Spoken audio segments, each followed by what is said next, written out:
Haha. All right, now we're on. So we are live. We're live. This is Jason. This is Feely. It's second cup of coffee time. Here we go. Let's get ourselves right into it today. Lots.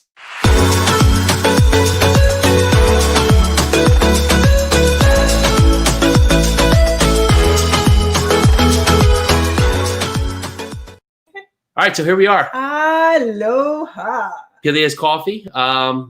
I like to think I would have coffee. The kids have taken my cup and moved it along. So, you know, that's never going to end well, trying to pour coffee from a rounded mug into my cup. So let's just leave it there with, I'm okay with no coffee, better than coffee on me. Probably go all over me. Good. Yeah. Happy Friday. Friday. It's a tropical storm Faye today here out there. So it's a perfect day to go running when it rains later. Did my run. Good. I did my run too, but I'm going to go run again if it rains. What a great day to rain, right? So that will be on the agenda for me. I haven't learned that lesson yet, but I intend to. So we are into day three of phase 3 of 75 Hard, which is, of course, there's a lot. So we actually got a list out. First time we got a list, I usually just run it through. So it's following a diet, 2 45-minute workouts. And so the diet-wise, Peely and I are intermittent fasting. I think we ate like 4:30 yesterday and didn't eat again until about 7:30 today. Been keeping about a 12 and 12, so 12-hour window of eating, 12-hour window of not eating. And, you know, the good thing about intermittent fasting is that you feel the inflammation disappear in your body, right? And you sleep better because you're not going to bed too late on a full stomach. So, you know, for you, you don't have to look at your diet, but what can you do to adjust maybe your eating schedule? So eating earlier, which always isn't easy, right? We've had long days where you just eat when you eat, especially when we were working in different capacities before. So critical, powerless, and normal powerless. These are 3 things that push you forward in your life and your business. And then 5 that are power tests that you need to get done. So something could be like writing for 10 minutes, journaling, making that phone call that's pushing forward your business, working on the branding for your business. Things like that could be a power test. 5-minute cold shower, talking to a stranger in person, taking a progress pic, gallon of water, 10 pages of reading a development book, business book, no alcohol, no cheat meals, of course, and 1 random act of kindness. So that could be going out there, picking up garbage. You could go out there, That's what I did this morning. Helping someone in some capacity that could be random out there. You could just call up someone out of the blue and say happy birthday. You know, I think Peely got a random birthday, couple birthday videos, which was pretty cool, where people just video message Peely saying happy birthday, maybe you're connected. We're all connected with people on social that maybe we don't really know and we learn to know. And so that's one way you go out there and be kind.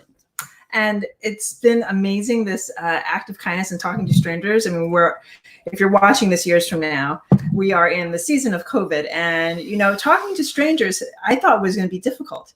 It really hasn't been. I run to the park, and the past couple of days I'll take a bag and a glove with me so I can pick up trash. And I figure if anything, that'll be my random act of kindness. Every single day I'll go and pick up trash wherever I end up running to. And either people will comment on that, or sometimes I'll wear my Aloha hat. The first time I met somebody, he saw the hat and he was just like, Aloha. I'm just like, I'm going to talk to you. No, you cannot do something else. All right. I will be right back. My talking to stranger actually first day was and it was like pulling teeth. But imagine going to 7-Eleven, you still have to wear masks up here. And I was trying to get out from the person talking. I was curious about, the use of cash versus credit cards. Of course, credit cards have taken over the world. Most people do that. But have people really been hesitant to use cash? And he's basically like, no. And people are still out there using cash because at some point, when when COVID was even at a more heightened state, people were stepping back. There was a lot of places that were saying they're not even taking cash right now. But also talking about franchising in general. 7-Eleven, I've seen some that are closing down their store hours early just because they want to have time to potentially clean the space, and others. And also really has there been some top level build down from basically the headquarters of 7-Eleven talking about the capacity of the rules. And really their take was, no, it's store by store. We're making our own choices to move forward fit together in the best way we can. And that's good to hear, right? So they're able to make the decisions that they feel are best for them, not only their employees, but also their customers.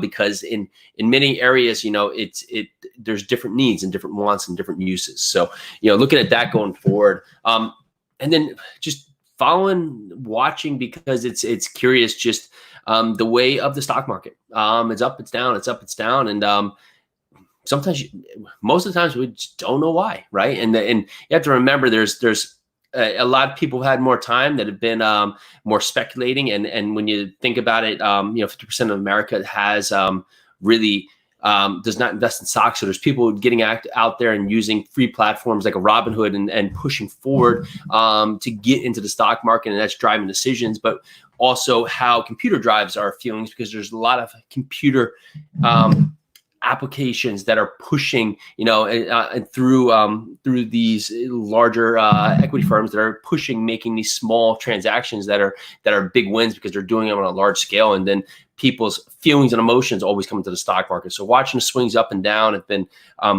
pretty interesting. And there's a lesson to be learned there. And I think the through line, that lesson is that you have to continue to have a purpose, and this is a lot with life, but not be overly emotional, because we typically don't make wise decisions in our fullest or highest state of emergency. Oh, exactly. I mean, Jason knows that about me. If I'm in a state, he always has to remind me to take a breath, walk away, and come back when I am fully engaged and fully not thinking with my heart, but with my brain. Yeah. And so Pili has a tell, right? You can see her shoulder some forward at that point. And we can think about what is our tell? What is it about what we're doing that it's that tell when we know our mood and our mode has changed, or has ultimately gone from the positive to gone from the light to the dark side, right? So, and what is it? So we can call ourselves out and we can say, okay, yes, I see this in myself. I know I'm heading downhill right now. Time to stop it before I'm down a rut, right? So it's a lot easier to stop a ball rolling when it's right just about to go over the top of the hill than it is to have that ball rolling in full effect going all the way down the hill, right? So you want to look at that and you want to say, okay, how can I put that into my life, right? How can I see myself where I'm on that teetering stage of going into the opposite direction from where I want to be? And how can I really give pause to that moment, identify it, and then move forward? Are we still talking about my tell? Yeah, we're gone for your tell. But really, it was just that when you see that happening, how can you label it and identify it so you don't have to go off the deep end and then catch yourself at the bottom to bring yourself back up? You can say, okay, I see what's happening here.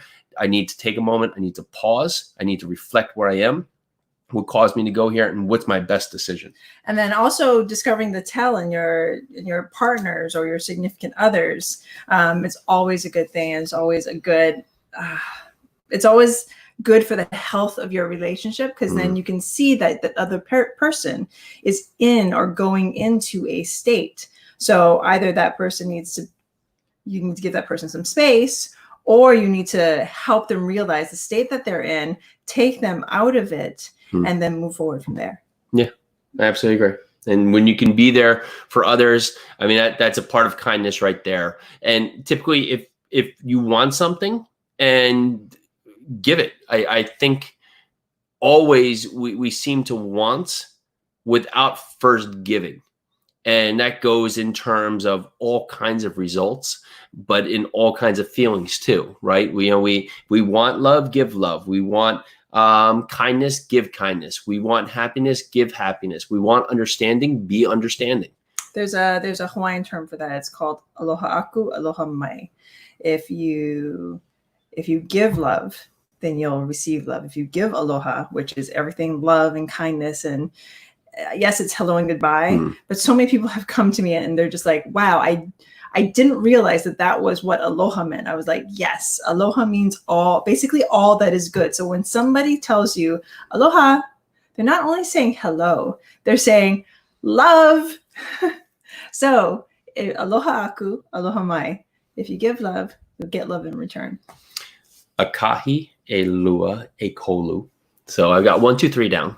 I can build the numbers. I can build to 10 some days. It's better to do that with a forgiving person here, my wife, compared to my kids who Luke yells berate with me about the pronunciation. But on that front, then he can read his own books. No. So what else did we learn this week? It's such an amazing week. Yeah. We actually, when you do things that really seem like you have more on your plate, but it dictates your mode and your mood, you're able to do more because there's no time to mess around. There's no time for in between. So, okay, you want your time back? Well, find how you can process the things in your day that you're taking too much time deciding on. Okay. Oh, what am I going to wear today? Well, just get a routine, a pattern of what you wear. And typically, okay, I wear this type of clothes and I have, a number of different ways. And okay, for eating, right? Just get a process of how you eat. Get a point where you're not going to spend an hour every night thinking about what you should eat. And that's also going to help in your diet too, right? Because if you can make these decisions beforehand, you're going to make better decisions. Usually the urge for not eating correctly comes up when we're hungry and then we're trying to make a decision. That's why, like, going to the grocery store when you're starving, right? That's the difference between Peely coming back with groceries for 73 people when there's 5 of us and 2 dogs versus others. Dogs are hungry. Yeah, that's it. So I'll go grocery shopping, right? Okay. Just because we need so 3 much fridges. I learned that for sure. What have I learned? I mean, this week has been so amazing, so full. I mean, I had my birthday. I had the blessing and the honor of turning 40. I had my family just celebrate it in such a big way. They all hopped on a Zoom call, and then everyone made a little video for me, which was compilated, which I still have to watch again. I'm sure I'm just going to be crying my eyes out when I watch it again, because I guess there was a few videos that didn't make it in. So I'm going to watch that, and then it's been. It's really just been a week full of just love and kindness. And with phase 3, like we said before, that talking to a stranger and the random act of kindness, it's the whole, just changing the life of one person each day, making one person have a better day and smile bigger and have a conversation with a stranger that you would have never talked to before. The stranger that I talked to was this gentleman named Bill. He was taking down his flag, and he started the conversation. He was like, I told him, he said hi, and I told him hi back. He was like, you better get home. It's going to start raining soon. And we just conversed from there. And of course we started talking about Hawaii because I had my Aloha hat on. And it's so easy to have these conversations with these people and just being able to touch a life, one life at a time, and to be able to smile and converse. And it's just been amazing. Yeah. And I've heard it a few times, but something that resonates is that, future billionaires will not be on really how much money you have, will be on how many people you can help and how many people you can benefit. And imagine that becomes the billionaire going forward. There's no reason it can't, right? But doing that where you can help millions and millions of people, one person at a time, it's magical. Yes, you can. All right, so let's call it that today. We got a lot we got to do here today, so we're going to get ready for next week. We've got our newsletter going out Monday, second week of the newsletter. So we will be shocked, and you're laughing. I'm still laughing at Luke.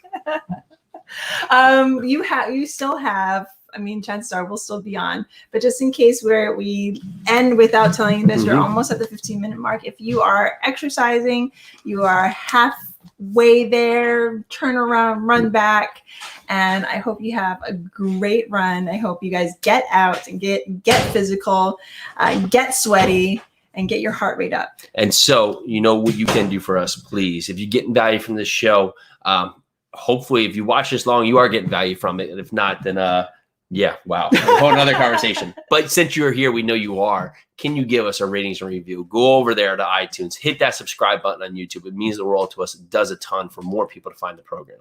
Thank you so much. We will see you later. Aloha. Bye now. Bye. And I'll hit the right button.